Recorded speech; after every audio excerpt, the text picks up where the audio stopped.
Ilmaana bashootaa yeroo wal fuudhanii walitti heerumanii yemmannaagar dhiqaa meeshaan hin jedhanii Oromoo baay'inaa walitti qabanii tirmaa taasisanii laatanii turanii kana qofaa miti baay'ee nuti uffatu anni xaggaachoom jedhanii dubbatu Oromoon ajoofnaa kan saba keenyaa kun rabbitti mul'atu jedheen iyyi nu gaafadhu rabbisitu nu gaafataa eenyutti dhiphannaan eenyu ballifataa eenyu gogaa nyaannaan eenyu laaffifataa eenyu qullaa deemnaan eenyutu uffataa eenyu dunuunfannaan eenyu jabanataa jedhee seera kan kee kaa'uun beekaa bira kaa'uun seera na buluu fi seera na bulchuu fi taayitaaf guddinaa wal rakkisuu fi tokko ibidda ta'e tokko yaabaquu fi akka nama dhibame gaafa kana namni kumni lama quba gurra kaate iyye jennaan bar innuma jeeqamne miira keessa galanii miira hamaa keessa galan miira hamtuu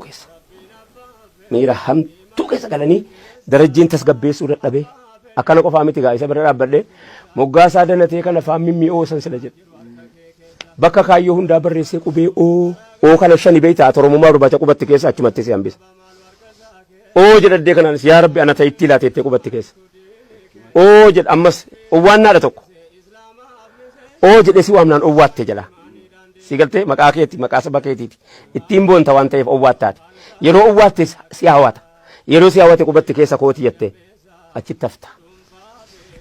Moggaasaa danatee kana faan mimmi'oo iddoo kaayyoo hundaa barreessee qubee funyuun nu xaxaqaalee nu hidhee gaadi'oo tolfataa gorfataa uummata doodi'oo. Egaa waan akkasiiti uummanni iyyee tasgabbii dhabee achii ammas hidhaa lammaffaatu jira. Seennee ni dhabnee hin hidhamne. Booddee darajjii tolaa kuni laphee naa baate. Anumaaf sodaate nama baay'ee miidhame. Harka isaattis nama baay'ee miidhame jedhamee yaadama. Inninis immoo keessa immoo laphees namaaf baata. Itti jirti wanni itti jiraatti jirti. Garuu achi keessatti sabboonaa wayii natti fakkaata. Jaruma keessatti iyyuu immoo sabboonaa wayii natti fakkaata namichi kuni. Raayya naan jedhe. Duudhaaf jarjaraa jirtaa naan jedhe. Kophaatti na baafatee ati duuf jarjaraa jirta. Utuu silaa haftee hawaasa kanaaf biyya uummata kee kanaaf waa buuftaa. Tu biyyi silaa haftee tu jarjaruu baatte uummata kee baatii sagalii dhameerammoo. Hidhaan kan koo heeraan hin baane ani. Heeraan akka namaa taaddisoo fudhadhee waraqaa eenyummaa isatu amma hawaasni ati kaleessa yeroo ati kaleessa akka sanatti uummata kakaaftu sana warri si argee si ajjeesuuf deeman an jedha. Baqachuuf jedhamee si rakkatu si rukutu hin duutaa manuma jedhe kunoo nama meeqata sitti hafe. Dabballee ta'e natti himee kana. Anillee hadhareef hin dubbadha kunoo. Adaga hawaasnis du'eera darajjeen sunis nan dhagaye garuu duusa. Sana booddee darajjee tolaa qarshii 165 fi birdi libsii tokkoo fi uffata isaa ani isa xiqqaa kana inni immoo uffata inni dheeraa tokko uffata isaa naa kenne kanaan galii naan jedhe. Innaan lakki ani uffata faatikii kaniin waraana keessaa ittiin dhufee qabaa siman uffadhee galaan jedhe. Taaddisoo waraqata dafee fuudhee chaappaatti dha'ee kan isaa kiisiidhaa fuudhee qarshii 165 naa kenne akka gootu yoo turte si ajjeesti. Abbaan ajjeesu kanaan hin beekum isumaanuu waan diinan jedhaa jira waan ta'eef. Heeraan ala na baasee mana hidhaa keessaa achi ka'ee ijoollee Oromoo lama waraana kan turte. Waraana dhaabbata dimokiraasummaa uummata Oromoo kan turte ijoollee lama hidhannoo wajjinii naa kenne. Geessaati baabura Dirredawaa geessaa yaabbachiisaa kottaa jedhee. Naalaatee hagalatoomu du'aan isaallee. Tattaaffii akka inni na hambisuudha tattaaffii godhaa jiru bareeraan. Asirratti goobanaa amansiisaa kan jedhamu kan amma ijoollee amboo gudarii seenaa kan koo baay'ee akka gaariitti beeka. Goobanaa amansiisaa kun gaafan dhukkubsadhee na baadhatee haakimina geessaa gaafan loltuu dhallee loltuu dhiira jabduu siiti garuu lubbuudhaan jiran dhaqee erga dheeraan bootti. Ammayyuu. Dhiira jabduu siiti. Goobanaa amansiisaa jedhama diimaa dheeraadha gaafa sana lola kana girnoof dhukaasa mucaa bareedaa tokko. Ani du'a jedhee laphee baadhaa fi ture kan koo dhiise anu fi kooti mukarra taa'ee fa'i lola. Akkasii galatoom. Ajaa'iba seenaan gabaabaa seenetti ranuutu qaa'ennee qabatee nuun deeme. Isayyuu immoo ammayyuu waan walakkaa geenyinsa. Wayyoo haadha koo. Innum. Baay'ee ulfaata. Achirraa artii irratti yeroo as dhufte waa'ee artiitu na gaafatte haasaa taasaa tuule malee sana booddee dhufeetanii gaa eenyu ciisaree mana hidhaatii gaafan bahee dhufu hawwisoo adda bilisummaa hawwisoo maccaaf tuulamaa ilfinesh qannoo zariyoon wadaajoo fa'a daagimmo kunneen fa'a Sumar Suleemaanii wajjiniin dhayine hawwisoon kun dhaabate gadaa baandii yeroo san dhaabatee jira nuti waan baay'enneef hawwisoo obbo Abdii Gimbii Tasfaayee Dheeressaa gaazexessaa Tasfaayee Dheeressaa urjii gaazexaa illee keessaan qaba sheerii urjii gaazexaa sun gad dhaabbate urjii gaazexaa sana gad dhaabbanni achi keessatti hawwisoo bilisummaa jennee ijaarree achi keessatti gaa innan booddee bareechee of argadhe artiin na keessatti uumamu achi keessatti argadhe jechuudha. Baay'ee kan na leenjise Abdii Qopheetii fi Aadamaaruun baay'ee leenjisuu keessatti na wajjin ofuma bira na jiraachisanii akkan bakka biraan deemu. Eessatti immoo isaan? Magaalaa Finfinnee wajjin jira nama kireeffannee gubbaa olii sana mana xiqqishaa tokko kibilii tokko kireeffannee. Ufamaa walirraa bartuu wal barsiiftu. Abdii Qophee rafu Abdii Qophee dhimma Oromootiif jecha rafu. Irrimni isaan qabu. Utuu nyaatee haaraan galfatiin du'ee bade Abdii Qopheen utuu takkaata kitii jiraatee hin beeku akka namaa uffannaa uffatee hin beeku namni isa hin beeku inni garuu nama beeka. Uummata kanaaf inni nama dadarii soqaadha naannoon isaanii. Abdii Maamad jedhama Abdii Qopheetti beekama gaa barreessaa yaanatu dhiisee fi malee waan inni barreesse keessaa baay'ee fakkeenyaaf namni dhugaadhaa kamii kan jedhee ani intini jedhu sana isa kan barreesse na leenjisee ritimii kan hin beeku hunda sana na leenjisee halkan kana na raffisu uleedhaan faana reeba gadi ba'uu natti hin dhiisu na tiksa akkan egeree waa wayii fudhadhee tarkaanfadhu gochuudha baay'ee na wajjin taa'aa Aadamaaruun sa'aatii manaasaas na leenjisuu keessatti baay'ee na wajjin taa'abani akkasumas qabsaa'aa waraana bilisummaa Oromoo keessa jiru Suutee Baarentoo Usmaayyoo Muusaa nuti gaagaree tokko gaalaa kun. Baay'ee waan bareeda bu'uurri keessan kalee bu'aa fidee jiraarra ulfaadhaa isiniin jenna nullee. Mala akkasiisan keessa dabartanii as kalooftanii dhuftan kaasetti mee qabdu wallee? Manzumaa muka wallee lama qabaatu fakkaata. Lama guutuumu? Kaanii hundi isaatu gaa karuma hawaasaa kanatti gannaannaa meeshoo muuziqaa jala jiraafe maleetu jala jiraachuu baatee faa waan dhorkamaa natti hin fakkaatu walaloo kan koo akkan beektota islaamaa gaafadhe kaasetti CD kan islaamaa afaan oromootiin CD 31 qaba akkasi. Sa manzumaa yookiin nashidaa inni kana? Eeyyee. 31. Sanuu dhedheeraa. Dheeraadha. Hundisaa bakka meeshaa hundisaa sagaleedhaan kan bargoota. Mata marraa jettu waan amma na dheeratu kan amma. Nan barreessa baay'een barreessa. Isaayyuu shantuuleen tokko keessaa fuudha. Duraan ergaa biraati galiin katabee dubbii kana dhufee karaarraa na qabee waan irra mudannee sinitti lallabee ulamaan tuqamu sagaraan na dadhabee. Meeqa tuulee maaliif jennaan alternatiiviin qabadha kamtu irra wayyaadha laata hawaasa kana bira yoo dhaqe waan miidhu qaba amma durii waggaa 17 natti fakkaata misooma Oromiyaatiin wal qabatee waa barreesseen ture baay'een itti gaafatame egaa itti gaafatama hamaa kan hawaasni hin beekne hundan ta'ee jira namni natti ramadamee halkanii guyyaa namni beeraawi baankii namni maallaqa galfataa miti anarratti achi gubbaattiin qorataman ture. Maal jennaan? Nam badeyaadha kun maal isa kamiin illee keessatti walaluudhuma hamma walaloochitu humnatti walaloo waan ammattii kana qofatti hojjedhu baay'ee san hojjedhu beela jedhu kan jedhu tokko hojjedhu misooma eessatu misooma biyyoonuma sooma gaa waan adda addaa achi keessatti kan hin jedhe sani keessaa isin daganne jedhee hawaasatti mukooti asan jira malee yaa hawaasaa roorrifamni kan kee kaleessaa roorroo koo hadhaa ta'uu dhabeetii miti sin daganne jechuu itti buufan kana hojjedhee gadhiisa. Akkasumatti immoo manzumaa keessa dhaamsa gurguddaa dabarsite dhaamsa saba kanatti waa himu wayii waan makaasa dabarsa roorroo ammataa tokko hin dhiisu roorroo nan dhiisu yoo hin dhiise barsilaa nan dhiisa yoo nan dhiisa jedhee si nan dhiisu wannan keessa dabarfadhe hundisaa namni hawaasa kana argee dubbisaa jiru akkamitti irra dhiisa ani naannoo shawaa kana keessatti biyya ofii irra teessee ummata qoraan ofii muka ofii murattee gurgurachuu hin dandeenye keessa namni jiru akkamitti rafee bulama. Ijoolleen naannoo kana jiraataa ummata shawaa naannoo kana beekta. Baarzaafiin magaalaa Finfinneetti naanna'e kan isaaniiti koboota duudatti baattee magaalaa Finfinnee fiddee ijoollee tiisii midhaan hidhattee galti. Kana ejjisin. Uummanni kana keessatti dhalatee soosaayitii kanaa qabu. ummanni nama kana irraa dhalatee walitti waamamu akkamitti rafee bula.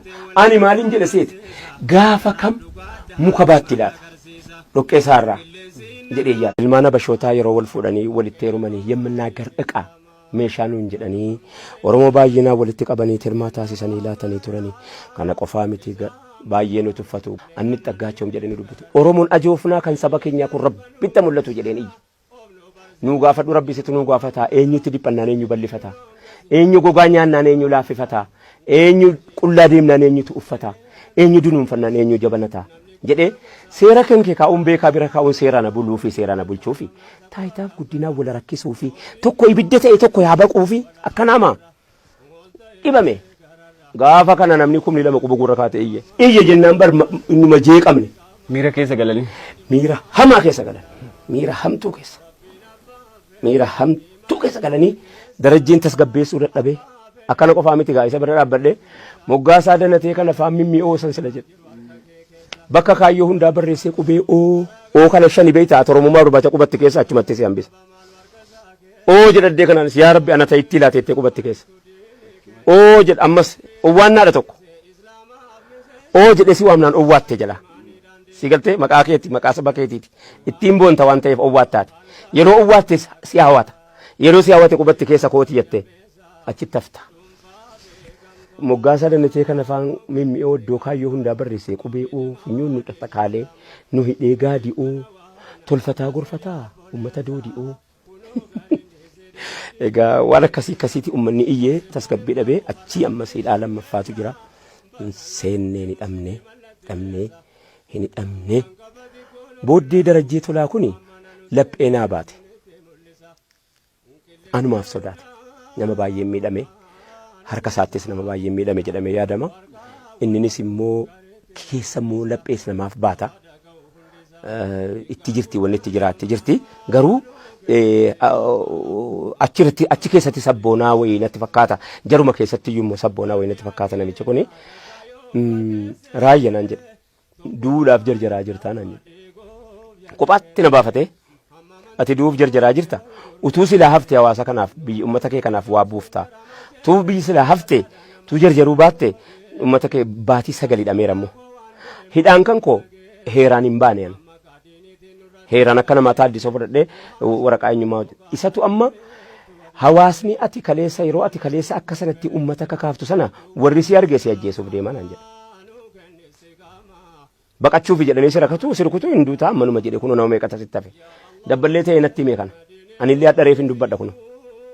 Ada gawa wasnis duera darajeen sunis nan dhagaye garuu duusa sana booddee darajee tolaa qarshii 165 fi birdi libsii tokkoo fi uffata isaa ani isa xiqqaa kana inni immoo uffata inni dheeraa tokko uffata isaa naa kenne kanaan galii naan jedhe innaan lakki ani uffata faatikii kaniin waraana keessaa ittiin dhufee qaba suma uffadhee galaan jedhe. Taaddisoo waraqata dafee fuudhee chaappaatti dha'ee kan isaa kiisiidhaa fuudhee qarshii 165 naa kenne akka gootu yoo turte si ajjeesti. Abbaan ajjeesu kanaan hin beekum isumaanuu waan diinan jedhaa jira waan ta'eef. Heeraan ala na baasee mana hidhaa keessaa achi ka'ee ijoollee Oromoo lama waraana kan turte. Waraana dhaabbata dimokiraasummaa uummata Oromoo kan turte ijoollee lama hidhannoo wajjinii naa kenne. Geessaati baabura Dirredawaa geessaa yaabbachiisaa kottaa jedhe. Naalaatee hagalatoomu du'aan isaallee. Tattaaffii akka inni naambisuudha tattaaffii godhaa jiru bareeraan. Asirratti goobanaa amansiisaa kan jedhamu kan amma ijoollee amboo gudarii seenaa kan koo baay'ee akka gaariitti beeka. Goobanaa amansiisaa kun gaafan dhukkubsadhee na baadhatee haakimina geessaa gaafan loltuu dhallee loltuu dhiira jabduu siiti garuu lubbuudhaan jiran dhaqee erga dheeraan bootti. Ammayyuu. Eeyyee. Dhiira jabduu siiti. Goobanaa amansiisaa jedhama. Diimaa dheeraadha gaafa sana. Lola kana girnoof dhukaasa. Mucaa bareedaa tokko. Ani hin du'a jedhee laphee baadhaa fi ture kan koo dhiise. Anuu fi kooti mukarra taa'ee fa'i lola. Akkasii galatoom. Ajaa'iba seenaan gabaabaa seenetti ranuutu qaa'ennee qabatee nuun deeme. Isayyuu immoo ammayyuu waan walakkaa geenyinsa. Wayyoo haadha ko. Innum. Baay'ee ulfaadha. Achirraa artii irratti yeroo as dhufte waa'ee artiitti na gaafatte haasaa tuule malee sana booddee dhufeetanii gaa eenyu ciisaree mana hidhaatii gaafan bahee dhufu hawwisoo adda bilisummaa hawwisoo maccaaf tuulamaa elfinesh qannoo zariyoon wadaajoo fa'a daagimma kunneen fa'a Sumar Suleemaanii wajjiniin dhayine hawwisoon kun dhaabate gadaa baandii yeroo san dhaabatee jira nuti waan baay'enneef hawwisoo obbo Abdii Gimbii Tasfaayee Dheeressaa gaazexessaa Tasfaayee Dheeressaa urjii gaazexaa illee keessaan qaba sheerii urjii gaazexaa sun gad dhaabbate urjii gaazexaa sana gad dhaabbanni achi keessatti hawwisoo bilisummaa jennee ijaarree achi keessatti gaa innan booddee bareechee of argadhe artiin na keessatti uumamu achi keessatti argadhe jechuudha. Baay'ee kan na leenjise abdii qopheetii fi aadamaaruun baay'ee leenjisuu keessatti na wajjin ofuma birana jiraachisanii akkan bakka biraan deemu. Eessatti immoo isaan? Magaalaa Finfinnee wajjin jiraanna mana kireeffannee gubbaa olii sana mana xiqqishaa tokko kibilii tokko kireeffannee. Uufamaa walirraa bartuu wal barsiiftu. Halqa abdii qophee hin rafu abdii qophee dhimma Oromootiif jecha hin rafu. Irrimni isan qabu utuu nyaatee haaran galfatiin du'ee bade abdii qopheen utuu takkaa takkitii jiraatee hin beeku akka namaa uffannaa uffatee hin beeku namni isan beeku inni garuu nama beeka. Uummata kanaaf inni nama dadarii soqaadha naannoon isaanii. Abdii Maamad jedhama abdii qopheetti beekama gaa barreessaa yaanatu dhiisee fi malee waan inni barreesse keessaa baay'ee fakkeenyaaf namni dhugaadhaa kamii kan jedhee ani intini jedhu sana isa kan barreesse na leenjisee ritimii kan hin beeku hunda sana na leenjisee halkan kana na raffisu uleedhaan faana reeba gadi ba'uu natti hin dhiisu na tiksa akkan egeree waa wayii fudhadhee tarkaanfadhu gochuudha baay'ee na wajjin taa'ee Adamaaruun sa'aatii manaasaas na leenjisuu keessatti baay'ee na wajjin taa'anii akkasumas qabsaa'aa waraana bilisummaa Oromoo keessa jiru Suutee Baarentoo Usmaayyoo Muusaa nuti gaagaree tokko gaalaa kun. Baay'ee waan bareeda bu'uurri keessan kalee bu'aa fidee jiraarra ulfaadhaa isiniin jenna nullee. Mala akkasiisan keessa dabartanii as kalooftanii dhuftan kaasetti qabdu wallee. Manzumaa muka wallee lama qabaatu fakkaata. Lama guutuumu. Qaamii hundi isaatu gaa karuma hawaasaa kanatti gannaannaa meeshoo muuziqaa jala jiraafe maleetu jala jiraachuu baatee faa waan dhorkamaa natti hin fakkaatu walaloo kan akkan beektota islaamaa gaafadhe kaasetti CD kan islaamaa afaan oromootiin CD 31 qaba akkasi.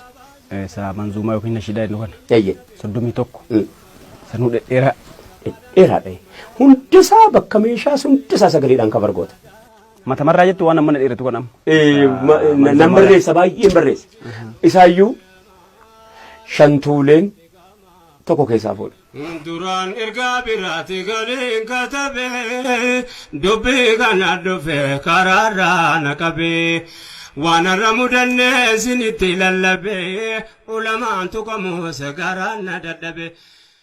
Meeqa tuulee maaliif jennaan alternatiiviin qabadha kamtu irra wayyaadha laata hawaasa kana bira yoo dhaqe waan miidhu qaba amma durii waggaa 17 dhaanatti fakkaata misooma Oromiyaatiin wal qabatee waa barreesseen ture baay'een itti gaafatame egaa itti gaafatama hamaa kan hawaasni hin beekne hundan ta'ee jira namni natti ramadamee halkanii guyyaa namni beeraawi baankii namni maallaqa galfataa miti anarratti achi gubbaattiin qorataman ture. Maal jennaan? Nam badeyaadha kun maal isa kamiin hin beekasitti walaluudhuma hamma walaloochitu humnatti walaloo waan ammatti kana qofatti hojjedhu baay'ee san hojjedhu beela jedhu kan jedhu tokko hojjedhu misooma eessatu misooma biyyoonuma sooma gaa waan adda addaa achi keessatti kan hin jedhe sani keessaa isin daganne jedhee hawaasatti mukooti asan jira malee yaa hawaasaa roorrifamni kan kee kaleessaa roorroo koo addaa ta'uu dhabeetii miti sin daganne jechuu itti buufan kana hojjedhee gadhiisa. Akkasumatti immoo manzumaa keessa dhaamsa guddaa dabarsite dhaamsa saba kanatti waa himu wayii waan makaasa manzumaatiin. Roorroo ammataa tokko hin dhiisu. Roorroo nan dhiisu yoo hin dhiises barsilaa nan dhiisa yoo nan dhiisa jedhee si nan dhiisu wannan keessa dabarfadhe hundisaa namni hawaasa kana argee dubbisaa jiru akkamitti irra dhiisa. Ani naannoo shawaa kana keessatti biyya ofii irra teessee ummata qoraan ofii muka ofii murattee gurgurachuu hin dandeenye keessa namni jiru akkamitti rafee bulama. ijoolleen ana naannoo kana jiraataa uummata shawaa naannoo kana beekta. Baarzaafiin magaalaa Finfinneetti naanna'e kan isaaniiti koboota duudatti baattee magaalaa Finfinnee fiddee ijoollee tiisii bidhaan hidhattee galti. Kana ejjisin. Uummanni kana keessatti dhalatee soosaayitii kanaa qabu. Uummanni nama kanaa irraa dhalatee walitti waamamu akkamitti rafee bula. Ani maaliin jedha seeti gaafa kam muka baatti laata dhoqqee isaarraa jedhee ilmaana bashootaa yeroo wal fuudhanii walitti heerumanii yemmannaagar dhiqaa meeshaa nuun jedhanii Oromoo baay'inaa walitti qabanii tirmaa taasisanii laatanii turanii kana qofaa miti baay'ee nu tuffatu anni xaggaachoom jedhanii dubbatu Oromoon ajoofnaa kan saba keenyaa kun rabbitti mul'atu jedheen iyyi nu gaafadhu rabbisitu nu gaafataa eenyutti dhiphannaan eenyu ballifataa eenyu gogaa nyaannaan eenyu laaffifataa eenyu qullaa deemnaan eenyutu uffataa eenyu dunuunfannaan eenyu jabanataa jedhee seera kan kee kaa'uun beekaa bira kaa'uun seera na buluu fi seera na bulchuu fi taayitaaf guddinaa wal rakkisuu fi tokko ibidda ta'e tokko yaabaquu fi akkanaama dhibame gaafa kana namni kumni lama quba gurra kaate iyye jennaan bar innuma jeeqamne miira keessa galanii miira hamaa keessa galan miira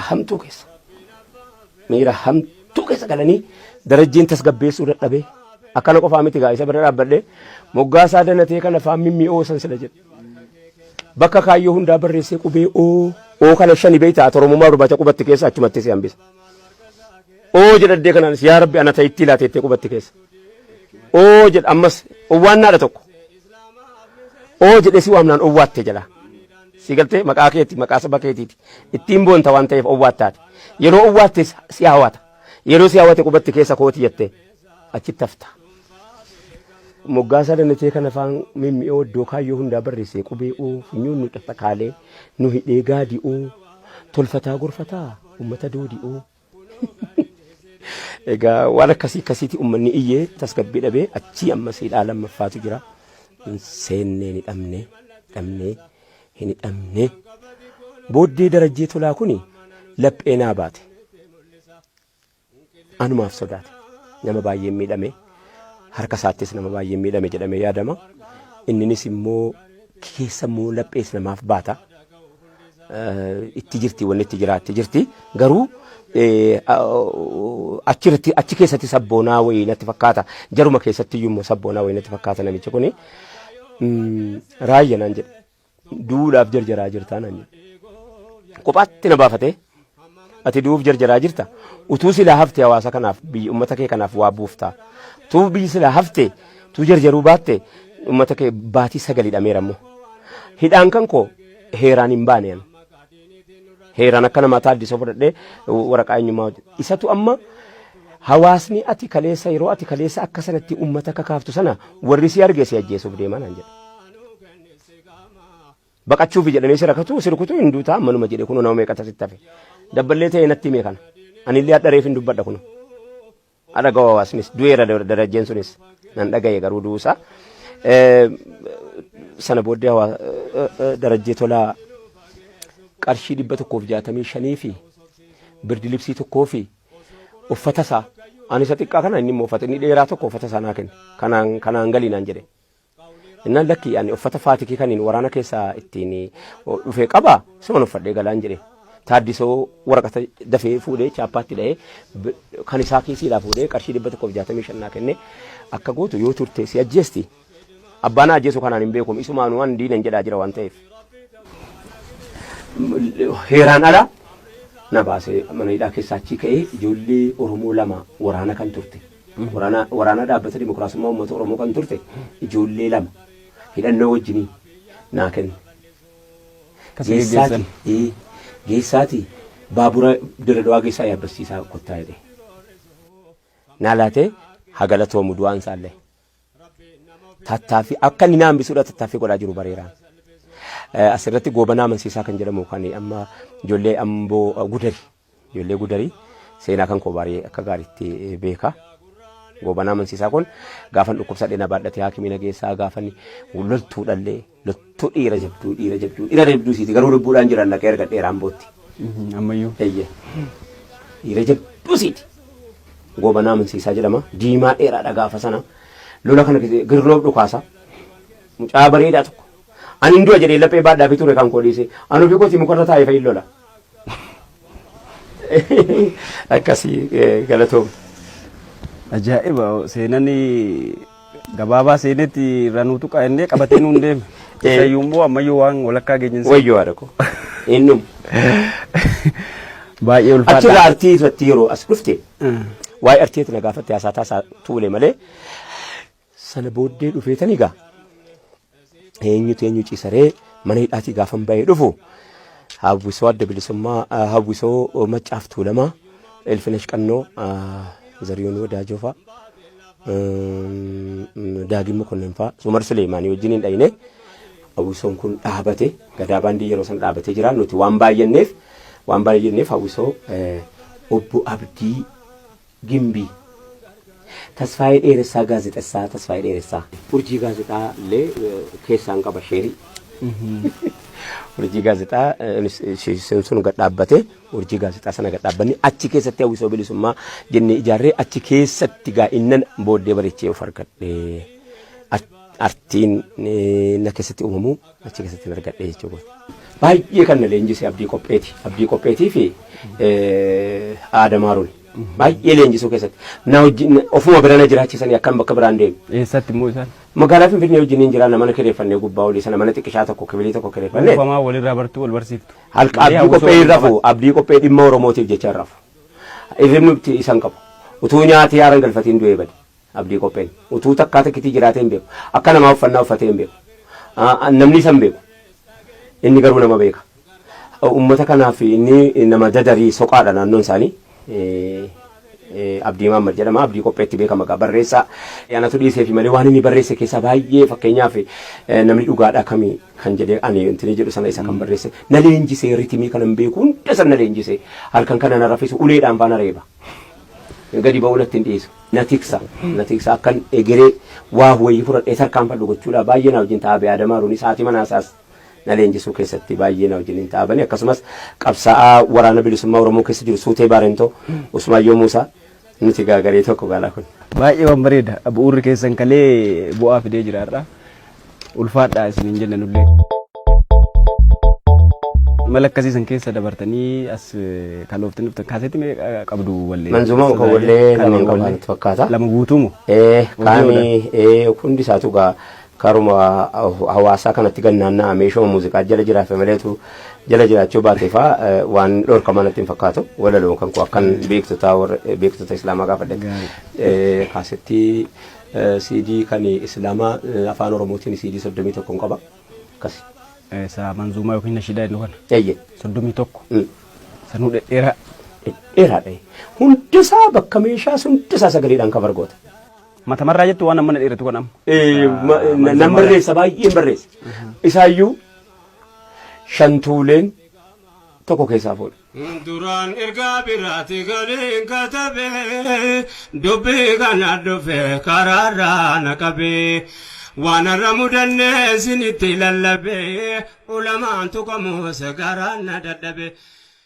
Meeqa tuulee maaliif jennaan alternatiiviin qabadha kamtu irra wayyaadha laata hawaasa kana bira yoo dhaqe waan miidhu qaba amma durii waggaa 17 dhaanatti fakkaata misooma Oromiyaatiin wal qabatee waa barreesseen ture baay'een itti gaafatame egaa itti gaafatama hamaa kan hawaasni hin beekne hundan ta'ee jira namni natti ramadamee halkanii guyyaa namni beeraawi baankii namni maallaqa galfataa miti anarratti achi gubbaattiin qorataman ture. Maal jennaan? Nam badeedha ko maal isa kamiin hin beekesitti walaluudhuma hamma walaloochitu humnatti walaloo waan ammatti kana qofattiin hojjedhu baay'ee san hojjedhu beela jedhu kan jedhu tokko hojjedhu misooma eessatu misooma biyyoonuma sooma gaa waan adda addaa achi keessatti kan hin jedhe sani keessaa isin daganne jedhee hawaasatti mukooti asan jira malee yaa hawaasaa roorrifamni kan kee kaleessaa roorroo koo hadhaa ta'uu dhabeetii miti sin daganne jechuu itti muufan kana hojjedhee gadhiisa. Akkasumatti immoo manzumaa keessa dhaamsa guddaa dabarsite dhaamsa saba kanatti waa himu wayii waan makaasa manzumaatiin. Dabarsa roorroo ammataa tokko dhiisu roorroo nan dhiisu yoon dhiise bar silaa nan dhiisa yoo nan dhiisa jedhe si nan dhiisu wannan keessa dabarfadhe hundisaa namni hawaasa kana argee dubbisaa jiru akkamitti irra dhiisa ani naannoo shawaa kana keessatti biyya ofii irra teessee ummata qoraan ofii muka ofii murattee gurgurachuu hin dandeenye keessa namni jiru akkamitti rafee bulama ijoolleen ana naannoo kana jiraataa ummata shawaa naannoo kana beekta baarzaafiin magaalaa Finfinneetti naanna'e kan isaaniiti koboota duudatti baattee magaalaa Finfinnee fiddee ijoollee tiisii bidhaan hidhattee galti kana ejjisin ummanni kana keessatti dhalatee soosaayitii kanaa qabu ummanni nama kanaa irraa dhalatee walitti waamamu akkamitti rafee bula ani maaliin jedhe seeti gaafa kam muka baatti laata dhoqqee isaarraa jedhee yaa ilmaana bashootaa yeroo wal fuudhanii walitti heerumanii yemmannaa gar'iqaa meeshaa nuun jedhanii Oromoo baay'inaa walitti qabanii tirmaa taasisanii laatanii turanii kana qofaa miti baay'ee nuti uffatu anni xaggaachoom jedhanii dubbatu Oromoon ajoofnaa kan saba keenyaa kun rabbitti mul'atu jedheen iyyi nuu gaafadhu rabbisitu nuu gaafataa eenyutti dhiphannaan eenyu ballifataa eenyu gogaa nyaannaan eenyu laaffifataa eenyu qullaa deemnaan eenyutu uffataa eenyu dunuunfannaan eenyu jabanataa jedhee seera kan kee kaa'uun beekaa bira kaa'uun seera na buluu fi seera na bulchuu fi taayitaaf guddinaa wal rakkisuu fi tokko ibidda ta'e tokko yaabaquu fi akkanaama dhibame gaafa kana namni kumni lama quba gurra kaate iyye jennaan bar innuma jeeqamne miira keessa galanii miira hamaa keessa galan miira hamtuu keessa galanii darajjiin tasgabbeessuu dadhabee akkana qofaa miti gaa isa bira dhaabbadhee moggaasaa danatee kana faan mimmi'oosan sila jedhe bakka kaayyoo hundaa barreessee qubee oo kana shani beeytaa Oromummaa barbaacha qubatti keessa achumatti si hambisa oo jedhadhee kanaanis yaa rabbi ana ta'itti laateettee qubatti keessa oo jedha ammas owwaannaadha tokko oo jedhee si waamnaan owwaatte jala si galtee maqaa keeti maqaa saba keetiiti ittiin boonta waan ta'eef